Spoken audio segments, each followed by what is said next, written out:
Hey everybody, welcome to Matt Men, your source for all things professional wrestling. I'm Andrew Zarin, and we're doing a special interview here. I'm joined by Rich Stambolian, as always. Rich, your hair is so curly today. Thank you. It's the Armenian's been coming out. I'm turning 38 this year, and finally my hair is like super curly. Is that what happens when you have a all-night bender? Because I heard last night did not end well for you. It was more than a bender. Today, we have a special treat for everybody. This is a guest that we've been working on for a while now, and what better week than WrestleMania week to introduce Conrad Thompson to you guys. Hey, Conrad, what's going on? Hey, how's it going, guys? How are you? Conrad, I have been wanting to talk to you for a while because we have a lot of similar interests, and I kind of would want to be your best friend at this point. Yeah, I'm taking applications for that. You love watches. Yep, I'm a big Rolex fan. Yes. I have a couple of them in my collection here. You love Howard Stern. Yeah, he's the best, man. The best that ever did it. The GOAT. The GOAT, and you love professional wrestling. So I feel like we could be best friends. You know what? I think we're checking a lot of boxes right now. Conrad, don't be friends with Andrew. It's amazing. I mean, what you've done over the last couple of years, and I kind of want to talk about how you got started with just pro wrestling and broadcasting. Obviously, you've been a fan since you were a kid, I'm assuming, but tell me your first memories of pro wrestling and what made you fall in love with it. WrestleMania 4 was a double tape VHS set, and we went to visit my grandfather over summer vacation. And so we had like an extended weekend there. And back in those days, you went to the video store, and it was one of those deals where one movie is $3, but 5 movies is $10 or something like that. And my parents decided, hey, this is a double tape. That's a heck of a babysitter for this little rugrat. So they got WrestleMania 4 for me, and I was introduced to Hulk Hogan and the Macho Man Randy Savage, and dude, that was it for me. I was hooked. That was a moment. I think for a lot of people, that's how it is, right? Your parents are like, hey, just sit here and watch this, and we got like a couple hours to ourselves a little bit without having to entertain you fully, and all of a sudden, you end up having a career all because of that one moment. How about broadcasting? I know we were talking about how you're a huge Stern fan. I mean, for me, being in New York, obviously, that was my go-to every single day, 92.3 K-Rock.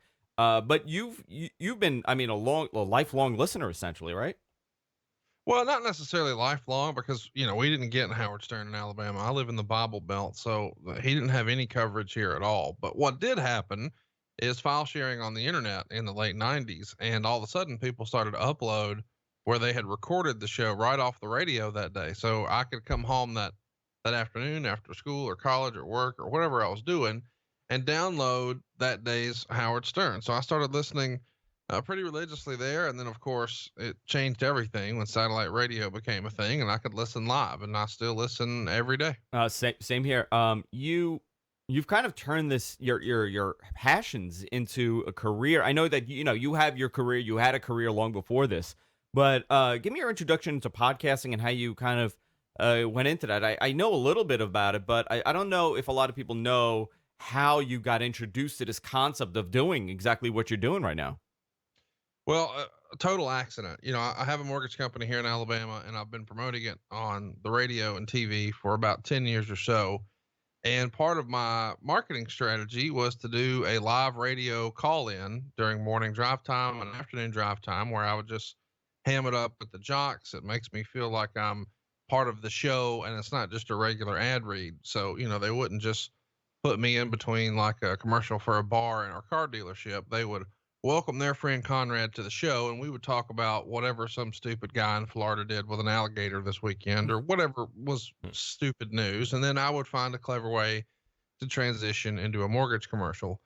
Well, eventually I met Ric Flair and we hit it off, and it happened at a time where he had just recently lost his son and he was probably drinking too much and probably hanging out too much. And he was looking for friends to drink and hang out with. And back then, if somebody would have said, hey man, how many times are you going to get drunk with Ric Flair? All of them? Like, Yeah. awesome. Of course I'm going to go. And we became fast friends because, we could just hang in the middle of the week. I could, take the afternoon off and go hang and watch the draft or catch a game or whatever. Anyway, he gets an offer from his agent from CBS. They're starting a new platform, Play.it, where they want to have a podcast and they want Ric Flair to do a podcast. So when the offer comes in, he literally looks over at me and says, what the fuck is a podcast? So I explained it to him and he said, can you make any money doing that? I said, I don't know. I mean, maybe. But if it's CBS, it sounds legit. And he's like, well, my agent really wants me to do one. So fast forward, he gets the deal. And then he calls me and he says, hey, man, I'd really like to have you on to ask fan questions on this first episode just to get me sort of familiar or comfortable. So you can just ask whatever you want, no holds barred, whatever stories you want me to tell. But I know you're knowledgeable about wrestling and you do enough of that radio shit every morning to be decent at it. Can you come, hold my hand for this first one? And then after that, I'll start booking guests. And I said, absolutely. So that was fun. And at the end of that session, CBS dug it, he dug it, and they both asked me to come back the next week, and we were off to the races. So we taped a pilot episode of fan questions and a phoner from Harley Race that never made air, but CBS dug it and Rick dug it, and I became an accidental podcaster. So I found myself in Atlanta once a week for about a year taping the Ric Flair podcast. I mean, that's an amazing, amazing story about, how you kind of got connected into this podcasting thing, and the fact that you did have a broadcasting background, I'm sure assisted to it. I had a meeting with a large AM radio station here in New York. I was helping them out with kind of understanding how podcasting works, and they know that I do a pro wrestling podcast, and one of the guys in the sales team goes, have you heard that guy Conrad? And I was sitting in the meeting with them, and I said, yeah. And let me tell you, he's one of the best interviewers in the business. And I generally, that's an honest answer. I don't think anybody does it better than you at this point, especially when it comes to the research that you put in. I kind of want to go into that next. Doing the show with Rick is an open book, right? I mean, you could just throw something and talk to him about, essentially anything. He's knowledgeable not only in pro wrestling, but especially in sports too. When you have to sit down with Ric Flair in the beginning, what's going through your mind as far as what am I going to ask this guy? How am I going to talk to him on the air? No, I wasn't nervous about that. I was nervous about me being in the driver's seat. You said I had a broadcast background, but that's being very kind. And that's just not reality. I had, popped in as sort of the third man on a wacky morning show duo type deal. But I had never really been in the driver's seat, and they wanted me to drive with Rick. And we were doing it in a radio station. It's ran by radio people. So they kept wanting me to reset. And I'm like, I don't think I'm supposed to do that. I guess I should explain that they wanted me every few minutes to say, you're listening to Woo Nation on play.it. We're talking about Kurt Angle today or whatever. And I'm like, that's a radio move. This is podcasting. Like, no. That's what we're looking for. People are in their car. And I'm like, but that maybe, but we don't have to reset. They're not skipping around the dial. This isn't a P1, P2 type situation. Yeah. So anyway, fast forward and, it was a challenge to figure out how to herd cats, I guess. That's the best way to describe the Ric Flair show, because he does have so many interests and he is so knowledgeable, and he's also probably a little bit like a shark in that he won't sit still. He's got to keep moving or he'll die. Like he's just all over the place. And so, he wants to talk about anything and everything with every guest.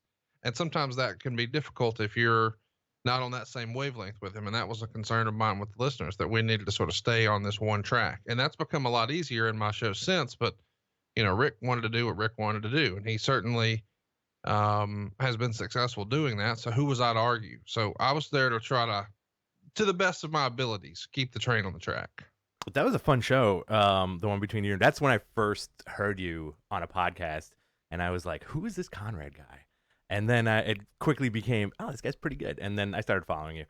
But in terms of research, like some of the stuff that you pull out with your show with Bruce, I'm blown away at just the detail of some of the references you make. Now, do you have a sheet that you put together before a show as a little bit of research, or is this just like mostly off the top of your head? Is your wrestling recall like that good? Well, my wrestling recall is pretty good, but I couldn't be quoting the Observer without some sort of companion. So what I use, and this is going to sound silly, but we just use Google Docs. So I do a data dump into a Google Doc, and then I try to compile that into a digestible format. And usually the shows are 30 to 50 pages. In a Google Doc, and I'll run through and, make some notes here or there. And certainly after a little tidbit where I've got information, I'll bold and italicize and sometimes highlight exactly where I'm going and what the story we're trying to tell is. But that Google Doc would not only be something I could see, but in real time, my co-host sees it as well. Yeah, I would imagine that makes life so much easier when you do that. When you record the show, I don't know your editing process, and this is just like me being, been doing this for 10 years. I'm always curious how your process works. How long do you go? Do you generally go to length of what your show is normally, or do you chop stuff up and then compile it together? We sit down and rip it. That's it. Just one sit, one take, we're done. To kind of go on to some other things here, Rich brought up you and Bruce. Obviously, we know the news that Bruce is now with WWE. Was that? I know that the touring schedule is going to change, obviously, with that because of his scheduling. Has that? How has that affected the show as far as the dynamic goes? Do you feel like it's shifted anything, or is it still the same old for you? Same old, same old. Absolutely nothing's changed. And I think it's a fair question, that people would want to know that. But realistically, things didn't change when he signed to work backstage for TNA, and things didn't change when we signed on to do the network show. So nothing's changed. The availability of Bruce has changed. His ability to do live shows the day of a pay-per-view, that's certainly changed. But the actual, process or approach to the show, business as usual. And that's great for everybody that's, a fan of yours. Because I think it's one of the best podcasts out there. And it's, for someone like me that kind of, I'm so engulfed in pro wrestling and on the technology side, because that's my other business. I do tech podcasts. For me to sit there at 11:05 to, 11:59 and waiting for that, the download to show up in iTunes, it says a lot about, me and everybody else that's listening to the show. There's a connection. There's obviously a personal connection between you and the audience and Bruce and even Eric. What do you think that makes it that special? And I know it's hard to kind of say like, oh, this is what makes my show special and this is why I'm great. But what do you think it is for you that makes you guys stand out so far ahead of everybody else?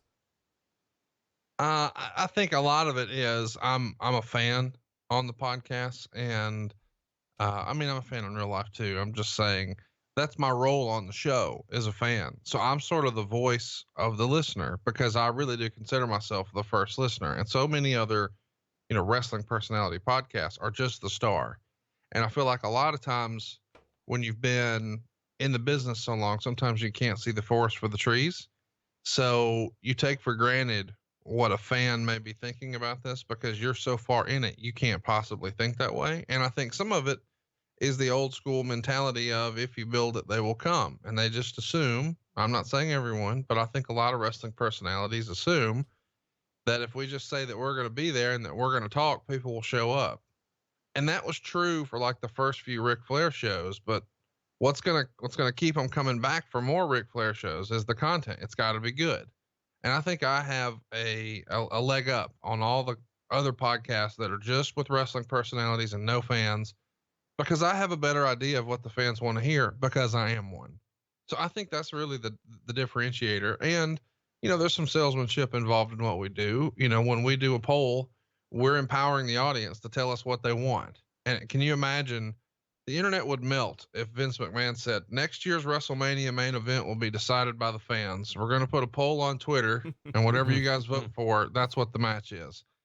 No matter what, everybody's watching and everybody's actively participating beforehand. So those little tweaks that we've done to the show, with polls and calling people when they bought a t-shirt and things like that, made them feel a sense of community and endeared us to them. And they've stuck with us this entire time. And we're very grateful for that. Yeah. And I think that's the amazing part. So not only do you do a show with Bruce, obviously you do one with Tony Schiavone and Eric Bischoff. What was it? How did you connect with Eric? I know that Eric had a podcast prior to the one, the 83 weeks. So how did that connection happen? And I'm also for Tony, because I think each show is such a different tone and you play the same role, but you tweak it depending on the person on the show, which is, it's refreshing. It's not like listening to the same exact show every time. So what overall, what's the experience like? How did you connect with Tony and Eric? And then how do you differ each show as far as, you as a interviewer and as the host? Well, I met both of those guys. I met all three of my co-hosts through Ric Flair. Each of those guys were guests on our podcast. Bruce was, Eric was, Tony was. And I had an idea to do a show with the same sort of something to wrestle style format, just the WCW version. And I didn't think that was that revolutionary of an idea, but it felt like we're really just getting one side of the story. What if we got the WCW side? So I started to really think about who that should be. And at the time, Bischoff was already doing a podcast, and he had written books and he had done shoot interviews and he had been in the business and sort of available. Whereas Tony Schiavone, not so much. Tony Schiavone really stole the show at the NWA Legends Fan Fest a few years ago in Charlotte, North Carolina, where he had really been done with wrestling for a long time, and he decided to pop in and do that. And it was all anybody was talking about that weekend. I was there in Charlotte, and multiple people were saying, "Oh, you got to see Tony," or "Oh, did you hear Tony's panel," or whatever. And I missed it. So I didn't miss the roast of Ole Anderson. And once again, Tony stole the show. And he did that just by showing that he really is like the Bob Saget of professional wrestling, in that we all sort of had this vision of Tony as like our TV dad, but in reality, he is not. And so it was tremendous. And I thought, you know what? The parallel between his tenure with WCW and Jim Crockett compared to Bruce and the WWF, they're so close. You're talking about 2 decades, a bunch of different companies, and he hasn't been overexposed. He hasn't written a book. He hasn't done shoot interviews. And I thought the narrative on both guys was wrong. I thought people who classified Bruce Prichard as a stooge because it's something that they read online, or they classified Tony Schiavone as a bitter, hateful, blah, blah, blah. Neither one of those are accurate. And I thought this is an opportunity to really get some buzz going, because people will be curious, because he's been essentially in hiding for so long. And I think when they hear his personality, they'll be pleasantly surprised, and we were off to the races. And then Bischoff's podcast sort of fizzled out on its own. I think they needed a different format. And he was talking to Bruce and said, "Hey, what about me and Conrad?" Bruce and I talked about it, and then Eric and I talked about it, and we agreed that he wasn't going to be as foul and funny and over the top as Tony, and he wasn't going to be the dynamic storyteller maybe with the silly impressions that Bruce is. So we should have a more business style approach for Eric Bischoff. And that seems to have worked. So I've got 3 podcasts now, and people seem to be digging that they all have a slightly different feel. I think that's the best part about the whole thing, because it's very you can definitely identify with how you host the shows that you do. Now, from a fan's perspective, I would love to know if when all this stuff started, meeting Rick and Bruce and Eric, did the butterflies happen? Like, as a lifelong fan, were you just like, "Oh my God, this is happening right now"? Like, what was your perspective on as far as like that kind of fandom goes? Of course, I mean, it's, one of the coolest things that ever happened in my life is, drinking at the bar SummerSlam weekend a few years ago in Brooklyn with Ric Flair, and Steve Austin walks up and asks if he can sit with us. And we sat at the bar and drank, and I got to drink with Ric Flair and Steve Austin SummerSlam weekend in New York City. Like, for a little hillbilly kid from Alabama, that's the fucking coolest thing ever. I think that's the coolest thing for anybody, for even a kid from Queens here. Yeah. I would find that to be the coolest thing ever. Conrad, so now you've taken your connection to pro wrestling to a whole separate level with Starcast. Now you're in the promoter's seat. I don't think you ever considered going into this kind of venue the way that you have. Obviously, a lot of headaches.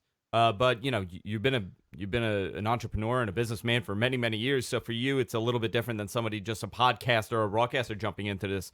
Let's talk about that. The conception behind Starcast and the headaches and the successes of it. Well, the idea was simple. I had the idea to do a wrestling podcast convention, so instead of just doing a Legends Fan Fest where you maybe do a Hall of Fame banquet and then you got a bunch of meet and greets in like a vendor room, what if we had stage shows for our podcasts? Bruce and I had started touring. We started with our first live show at WrestleMania in 2017. And after that, I said, maybe this is the idea. So I tried to take over the abandoned weekend in Charlotte when Greg Price decided to stop running the Fan Fest, but that hotel was booked. So I just sort of shelved the idea, waiting for the right opportunity. And then all the buzz started to happen for All In. So last year in early January 2018, I ran into Cody at the International Baggage Claim, and we started DMing, and I said, "Hey man, got an idea." And I pitched him on the idea of doing a convention around his super show. But if he did it with me, then we could really guarantee that there would be no sort of conflict. And what I mean specifically with that is a lot of the other independent wrestling shows try to piggyback WrestleMania or SummerSlam or whatever.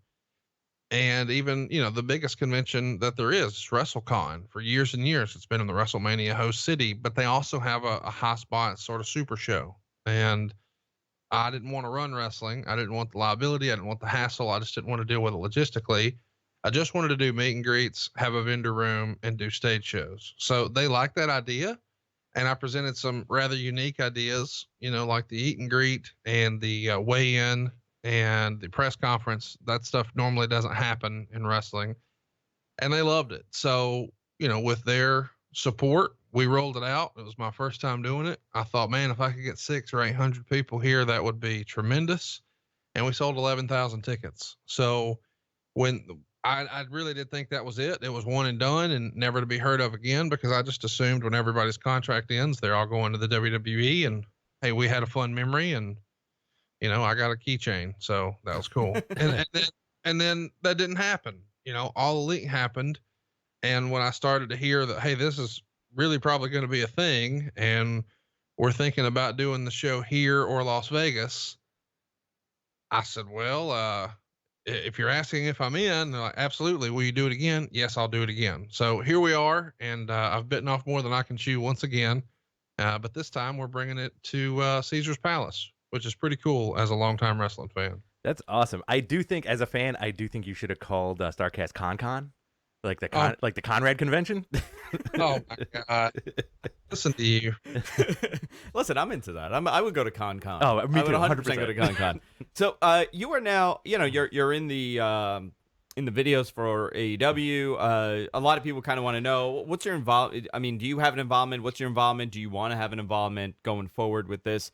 Obviously, this is one of the biggest stories in pro wrestling in the last, 20 years, that we have a company that could be a serious contender for a number 2 position to compete with WWE. Where do you fall? Where does Conrad kind of fit into all this?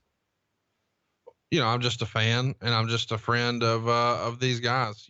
Just like a lot of people. Tony Khan first learned of me through the Ric Flair podcast, and he followed me on Twitter, and we started to DM back and forth, and we just became buds. And never in a million years would I have imagined this would be where we are now, and he would be doing what he's doing now. And obviously through the whole Starcast process and All In process last year, I became really good friends with Cody and the Bucks. And, they needed somebody to come host the rally. And when Tony texted me and said, hey, what are you doing on such and such day? I said, whatever you need me to. And I paid my own way down there and put myself up and did my best to sort of be way fish out of the water and host the rally. But I was tickled to do so, because I mean, that's a cool thing, man. I think people are going to look back at the day that Chris Jericho jumped and the success that AEW is about to have. They'll look back to that rally as sort of the jumping off point. And the idea that I was involved in that even a little bit is awesome to me. So when they started to kick around backstage, or at the office rather, the next day, hey, we're going to do a ticket on sale, like party announcement. Could you do that too? Of course. So I did a little recon on my Starcast space while I was out there, and we were ready to roll. So yeah, it's not an official thing. I don't work there. I've never gotten a paycheck. I don't have a title. I don't have an email address, but I am good friends with Cody, the Bucks, and Tony. But I mean, I don't even know what I would do for them. I think everybody's sort of reading the tea leaves now that maybe they have some announcements about the broadcast staff sooner rather than later.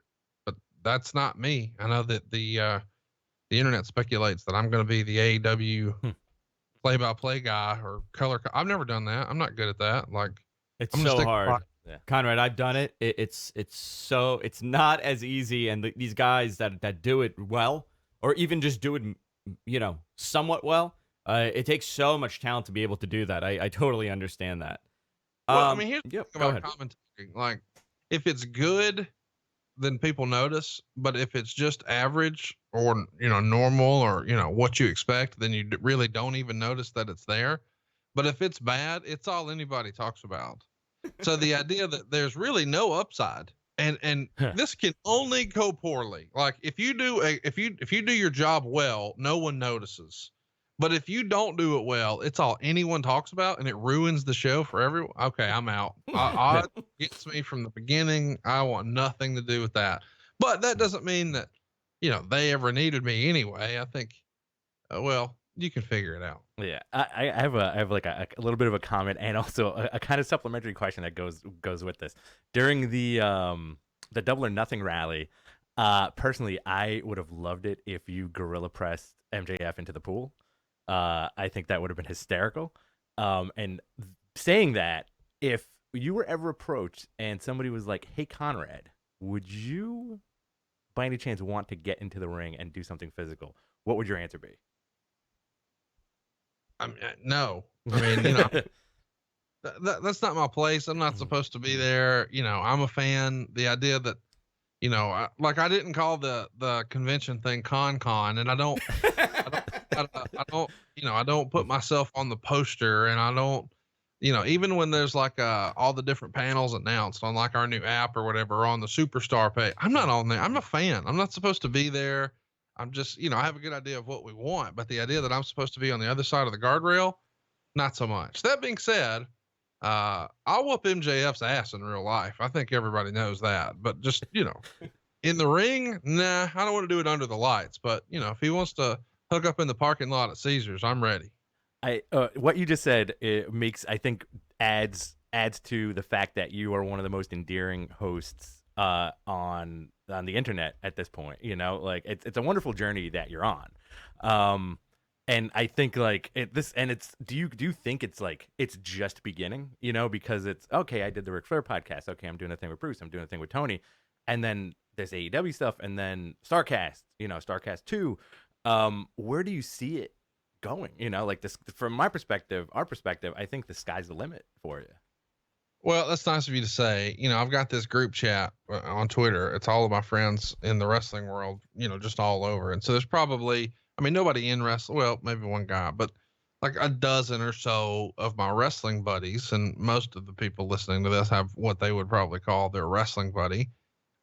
I think I've peaked, every few months. I'm like, oh, well, it won't get any better than this. Like when we announced the network show, like it won't get any better. This is the coolest thing ever.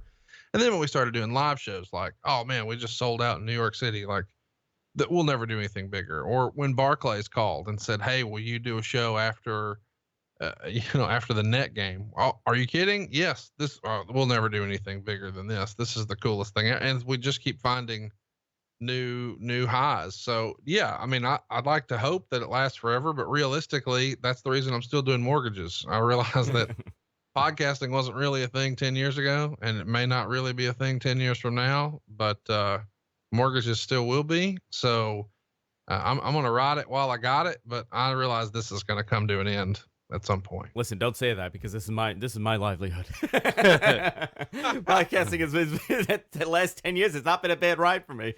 This mortgage is getting paid. Very high mortgage, Conrad. I need to talk to you about that. I got a ridiculous mortgage here. I kind of want to ask you the elephant in the room question. A lot of speculation. And listen, if I don't ask you this, I'm gonna hear it on Twitter, and people are gonna say you had Conrad on and you didn't ask him about this possible podcast that people are speculating about. Is there anything you could mention about the Undertaker? No, I'm not doing a podcast with the Undertaker. There you go. I'm real clear about that. When we first started talking about having the Undertaker there, and I was talking at Starcast rather, we were, sort of kicking around, hey, well, what could we do? And I thought, well, it would be awesome if we could do a meet and greet and then have a stage show. And through the discourse with his management, they agreed. They didn't hate that idea, but they had a lot of, conditions. We want to know who the host is. So I said, well, I think he's friends with Bruce Prichard. What about Bruce? Bruce was approved. Oh, okay, great. We love Bruce. And then the wrinkle came, well, you can't film it or air it. Well, part of my strategy for Starcast is to put it on Fight. So that sort of put the kibosh on that. So there is no Undertaker stage show. But when there was one, when it was being kicked around and talked about, because Bruce was tickled with the idea, and this is before Bruce went back officially full time. He said, I've been thinking about it would be cool, especially through some of these European markets, if we could do like a one-man speaking tour, except with me and the Undertaker. So it would be Brother Love and the Undertaker telling old stories from 1990 through 2008. I mean, 20 years worth of stories. That should be a winning formula. So he loved the idea. I love the idea. And we like the name Dead Man Talking. I thought that was tremendous and nobody owned it. So I trademarked it. I didn't put it out there that I trademarked it, but I guess somebody in the wrestling space decides to just scour all these different trademarks in the wrestling space and see what applications have come through. So when it got made public, everybody just assumed, oh, Conrad's doing a podcast with the Undertaker, but Bruce is leaving. He quit something to wrestle and went back to WWE, but the Undertaker quit WWE and now he's doing a podcast with Conrad. None of that ever happened. The show with Bruce has not stopped. Yes, he's back, but the something to wrestle continues. And I've never had a conversation ever in my life with the Undertaker about doing a podcast. I mean, I guess that'll end a lot of speculation or start new ones. I think that's I had not heard. I don't know if you've mentioned it before about Bruce and Taker doing a touring thing. By the way, that's not happening either. It's not. Yeah, because now Bruce is back full time. He doesn't have time to do live shows, so that wouldn't work. But when I first pitched Bruce and I said, hey man, they like the idea of doing something on stage, with Undertaker, which was my idea, but they wanted to know if you would do it. He said, oh, I would love to do it. And man, that would be awesome. We could take that everywhere. And I said, hey, what about this for a name? Dead Man Talking. And he died laughing. That's the best name ever. That's awesome. Can we call it that? And I said, well, I'll make sure of it. So we trademarked it. But now, of course, Bruce is back full time, working till 4 a.m. every day. The Undertaker's still under contract to WWE. I can't imagine when he won't be. I mean, he's going to be forever and ever. Amen. So that's sort of the end of that. So I have the name, but nothing really to do with it right now. So I got before we kind of wrap it up, and I don't want to take up too much of your time because I could talk to you for hours here, and I know Rich could talk to you for hours here. I kind of want to play a little game. I want your 3 shows that you're doing with Tony, Eric, and Bruce. Give me one thing that you love about the show and one thing you don't like about the show for each one. Because I absolutely love the fact that you kind of call people, and I'm not saying it in a nasty way. You could tell that your relationship is really solid with these guys because you could kind of not sit there and interview them and not follow up when they say something. You feel comfortable enough to, be like, I think that's BS, or I don't like that, or I don't think your answer was good enough. And, that's kind of how friends talk, really.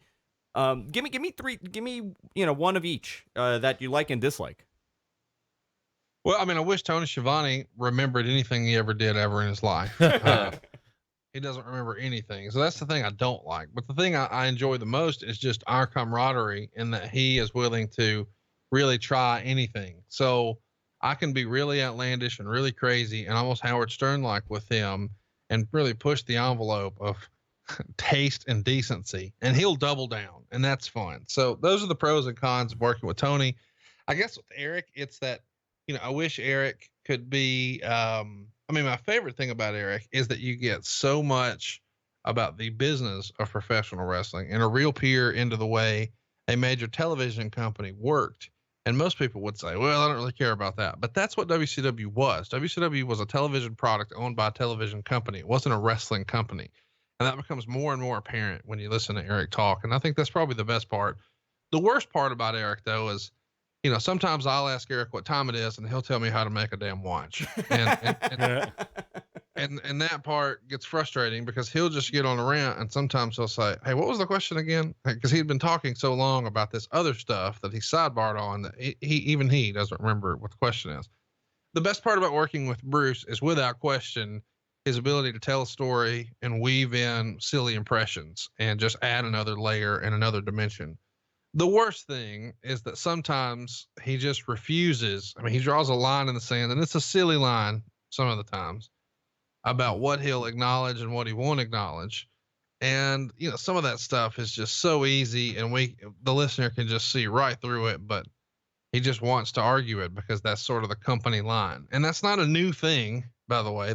He's been that way from the beginning. And I think a lot of times people say, oh, well, he's just kissing Vince McMahon's ass, and when he defends that idea. But most of the time, you've got to appreciate a lot of these decisions that we go back and we question. Bruce was in the room when that decision was made. So rather than approaching it like, well, this is a dumb thing that Vince did and not dumping on it, Bruce feels a little inclined to defend an idea that he, in fact, was a part of. So I guess those are the pros and the cons of each. Which kind of makes it easy to kind of understand. Conrad, before we wrap it up, I want to thank you for coming on. First of all, this was great.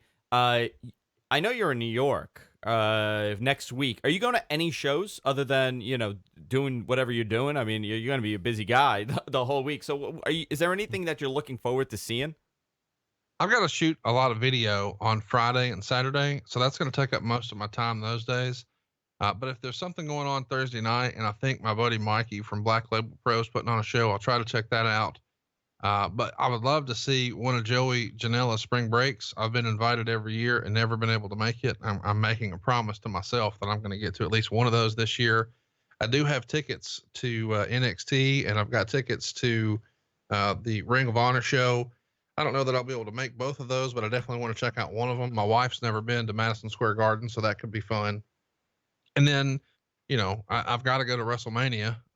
Allegedly, someone I'm pretty close to is in the main event there, so I don't want to miss that one either. And then I'll miss Monday Night Raw because Eric and I have a show with Tony that day, and right after I'm with JR and Bruce. So it's going to be a busy weekend, but I'm looking forward to it and hope to catch at least 2 shows, maybe 3 or 4. And tell everybody where they can check it out. I mean, things that are coming up in the next couple of weeks, next couple of months. Obviously, Starcast at the end of May, going to be humongous, bigger and better than the year prior. This is a huge thing for the pro wrestling community, especially online and just everyday casual fans that have gotten this revitalized interest in pro wrestling again. Obviously that's the big thing. But what else are you going to be doing? I know that you're going all around the world at this point.